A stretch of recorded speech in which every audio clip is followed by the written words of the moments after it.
ఇండ్లకు మిగతా వర్గాలకు 5 లక్షలు ఇస్తే ఎస్సీ ఎస్టీలకు 6 లక్షలు ఇస్తామని చెప్పారు. ఒక్కొక్క ఇల్లు కట్టుకుంటే ఇందిరమ్మ ఇంటికి 6 లక్షలు మీరు ఎస్సీ ఎస్టీ అయితే అన్నారు. ఎస్సీ ఎస్టీలకు జాగా లేకపోతే జాగా కూడా ప్రభుత్వమే ఇస్తుందని చెప్పినారు. అట్లాగే ఇంకొక మాట కూడా చెప్పారు విద్యార్థులకు, ఎస్సీ ఎస్టీ విద్యార్థులకి, బీసీ విద్యార్థులకి 10వ తరగతి పాస్ అయితే 10,000, 12వ తరగతి పాస్ అయితే 15,000, డిగ్రీ పాస్ అయితే 25,000, పీజీ పాస్ అయితే 1,00,000, పిహెచ్డి చేస్తే 5 లక్షలు ఇస్తామని చెప్పి నమ్మబలికి ఇంకా చాలా మాటలు చెప్పి ఎస్సీ ఎస్టీ డిక్లరేషన్లో కూడా కాంట్రాక్టులు 42% ఇస్తామన్నారు. బీసీలకి కాంట్రాక్టులలో 18% ఇస్తా అన్నారు. ఎస్సీలకు కాంట్రాక్టులలో, ప్రభుత్వ కాంట్రాక్టులలో, ఎస్టీలకు 12% ఇస్తామన్నారు. మొత్తం వెరసి 72% ప్రభుత్వ కాంట్రాక్టులలో బీసీ ఎస్సీ ఎస్టీలకే మేము అవకాశం ఇస్తామని చెప్పి అభయహస్తం పేరిట మేనిఫెస్టో రాసి అందులో స్పష్టంగా చెప్పింది కాంగ్రెస్ పార్టీ. ఇవాళ 2.5 సంవత్సరాలైంది. ఈ 2.5 సంవత్సరాలలో దగ్గర 1,00,00,000 కోట్ల కాంట్రాక్టులు పిలిచిండు రేవంత్ రెడ్డి. వచ్చినాయా మరి ఎస్సీ ఎస్టీ బీసీబీలకు 72% వాటా ప్రభుత్వ కాంట్రాక్టులలో వచ్చిందా? రేపో మాపో మూసీ పిలుస్తారట. మూసీ కాంట్రాక్టులు ఇస్తాడా రేవంత్ రెడ్డి? ఇస్తాడా రేవంత్ రెడ్డి 72% వాటా తెలంగాణలోని ఎస్సీ ఎస్టీ బీసీలకు చెప్పినట్టుగా?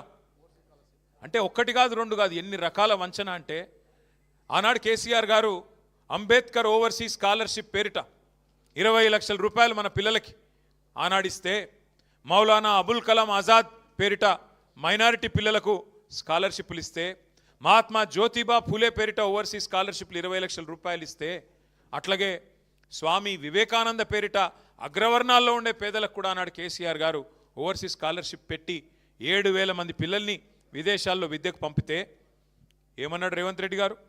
ఇదంతా తక్కువ, మేము వచ్చినాక ఇంకా ఎక్కువ చేస్తాం, ఇంకా పొడుగు చేస్తామన్నాడు. ఇలా ఆ పిల్లలకు ₹1 ఇస్తలేడు. వాళ్ళందరినీ ఇవాళ ఎక్కడో విదేశాల్లో వాళ్ళ విద్య మధ్యలోనే అటకాయించిపోయే విధంగా ఇవాళ వాళ్ళందరి పూర్తి స్థాయిలో అన్యాయం చేస్తూ ఉన్నది రేవంత్ రెడ్డి ప్రభుత్వం. ఇదంతా ఎందుకు గుర్తు చేస్తూ ఉన్నా అంటే, మన సోదరులు ఎవరు మాట్లాడినా ఈ మధ్యకాలంలో 6 గ్యారెంటీల గురించే మాట్లాడుతున్నారు. కానీ మనం కూడా ఖచ్చితంగా అందరినీ అలర్ట్ చేయాల్సిన అవసరం ఉంది. ఎస్సీ ఎస్టీ డిక్లరేషన్ పేరిట కాంగ్రెస్ చేసిన మోసాన్ని ఈ రాష్ట్రంలోని ప్రతి గిరిజన తాండాకు, ప్రతి గిరిజన గూడానికి, ప్రతి దళిత వాడకు, ప్రతి దళిత గ్రామానికి, ప్రతి దళిత సోదరుడికి సోదరికి తెలిసే విధంగా వాళ్ళను జాగృతం చేయాల్సిన బాధ్యత ప్రధాన ప్రతిపక్షంగా మన మీదనే ఉన్నది. బీసీల గొంతు కోసి 1,00,000 కోట్ల బడ్జెట్ అని చెప్పి మాటలు చెప్పి ఇవాళ 3 బడ్జెట్లు పెట్టినా 3 కలిపితే కూడా 20,000 కోట్లు పెట్టకుండా మరి బీసీలకు మోసం చేసిన ప్రభుత్వం కాంగ్రెస్ ప్రభుత్వం అనే మాటను ప్రతి బీసీ సోదరుడికి సోదరికి వివరించి ఒక్కొక్క గ్రామంలో అవసరమైతే మీటింగ్ పెట్టి చెప్పాల్సిన బాధ్యత మన మీద ఉంది. అయితే ఇక చాలా ఉన్నది. ఎస్టీలకు మోసం, మైనారిటీలకు మోసం, బీసీ సబ్ ప్లాన్ అన్నారు, మైనారిటీ సబ్ ప్లాన్ అన్నారు, ఇంకా 420 హామీలు ఇచ్చినారు. ఈ అన్నిటి విషయంలో తప్పకుండా మనం ఏప్రిల్ 27 తర్వాత, ఏప్రిల్ 27 నాడు మన పార్టీ ఆవిర్భావ దినోత్సవం ఉన్నది. ఏప్రిల్ 20 నాడు మన నాయకుడు కేసీఆర్ గారు జగిత్యాలలో జరిగే బహిరంగ సభకు హాజరు కాబోతూ ఉన్నారు. కాబట్టి ఈ 2 కార్యక్రమాలు అయిన తర్వాత మే జూన్ నెలలో నేను పెద్దలు ఈశ్వర్ గారిని, ఆర్ఎస్ ప్రవీణ్ గారిని కోరుతా ఉన్నా, అట్లాగే మా సోదరులందరినీ కోరుతా ఉన్నా, ముందుగా ఎస్సీ ఎస్టీలతోనే ప్రారంభం చేద్దాం ఎక్కడో దగ్గర. అట్లాగే ఆ డిక్లరేషన్లు వీళ్ళు ప్రకటించిన రోజు కూడా మనం తప్పకుండా ప్రజలకు గుర్తు చేయాల్సిన అవసరం ఉంది.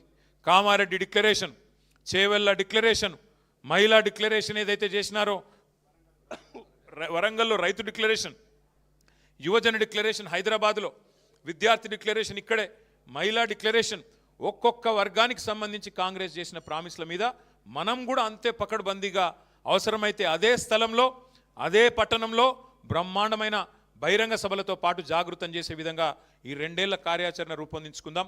తప్పకుండా నాకైతే విశ్వాసం ఉంది.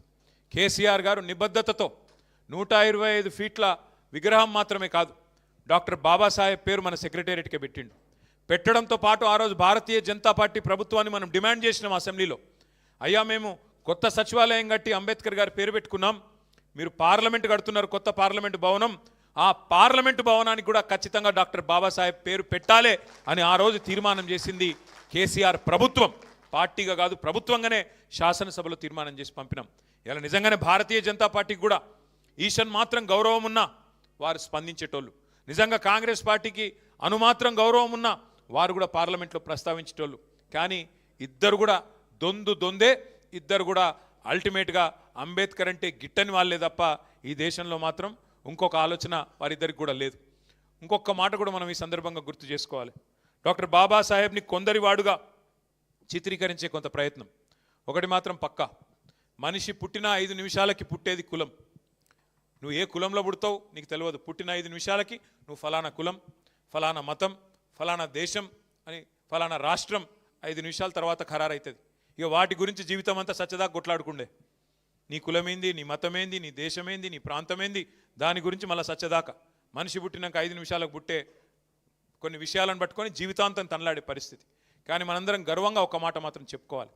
ఆనాడు ఈ రోజు అంటే చాలామంది మన పిల్లలు విదేశాల్లో చదువుతున్నారు. కానీ ఆ రోజు విదేశాలకు పోవడమే కష్టతరమైన రోజుల్లో, అందులో భారతదేశంలో ఉండే కులతత్వం, భారతదేశంలో ఉండే కులస్వామ్యంలో ఆ రోజుల్లో ఆనాడు డాక్టర్ బాబాసాహెబ్ అంబేద్కర్ గారు 110 సంవత్సరాల కిందట లండన్ స్కూల్ ఆఫ్ ఎకనామిక్స్లో చదువుకున్నాడు. కొలంబియా యూనివర్సిటీకి పోయి పిహెచ్డి చేసినాడు. అట్లాంటి విశ్వమానవుడిని ఎవరైనా తక్కువ చేసి మాట్లాడితే మనందరం ఒకటే గొంతుతో ఒకటే మాట చెప్పాలా, ఈ దేశంలో మహాత్మా గాంధీ ఎంత గొప్పవాడో, మహాత్మా గాంధీ ఎట్లా అందరివాడో, అంబేద్కర్ కూడా ఖచ్చితంగా అందరివాడే. అంబేద్కర్ కొందరివాడు కాదు. ఈ దేశంలో రాజ్యాంగాన్ని ఇచ్చిన నాయకుడు, ఈ దేశంలో అణగారిన వర్గాలకు గొంతిచ్చిన నాయకుడు, మహిళలకు ఓటు హక్కు ఇచ్చిన నాయకుడు, అల్పసంఖ్యాకులైన తెలంగాణ ప్రజలకు అల్టిమేట్గా రాష్ట్రాన్ని ఇచ్చిన నాయకుడు డాక్టర్ బాబాసాహెబ్. అట్లాంటి నాయకుడిని కొందరివాడుగా పరిగణించి కొందరివాడుగా ఎవరైనా చూపెట్టే ప్రయత్నం చేస్తే